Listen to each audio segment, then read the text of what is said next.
नौशेर अफरोज में board of intermediate and secondary education Shaheed Benazir आबाद के नताज पर तीसरे रोज भी तलबा सरापा एहतजाज। इस हवाले से तफसीलात जानते हैं हम अपने नुमाइंदे जफर तगर से।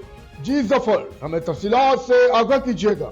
जी नौशेर अफरोज, तलबा के मुस्तकबिल पर डाका डालना इंतहाई शर्मनाक अमल है।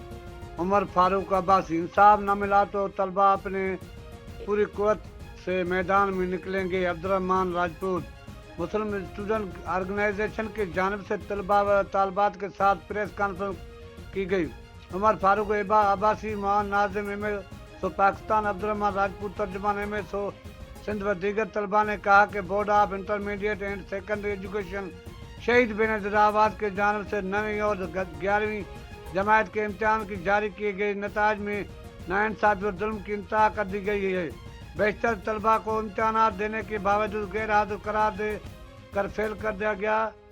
पोजीशन होल्डर तलबा को फेल कर दिया गया और 90% तलबा को बिल्कुल कम मार्क्स देकर उनका मुस्तकबिल तबाह कर दिया गया, जिस पर पूरे नवाबशाह डिवीज़न में तलबा सरापा एहतजाज है। मुस्लिम स्टूडेंट ऑर्गेनाइजेशन आज उस प्रेस कॉन्फ्रेंस के जरिए पूरे मामले की जुडिशनल इंक्वायरी का मुतालबा करती है। M Zafar Tagar, district reporter, फेज न्यूज, नौशेर अफरोज। बहुत शुक्रिया जफर, हमें तफसीलात से आगाह करने के लिए। मजीद खबरें और अपडेट्स जानने के लिए देखते रहिए Faiz news network. Faiz news, Faiz सबके लिए।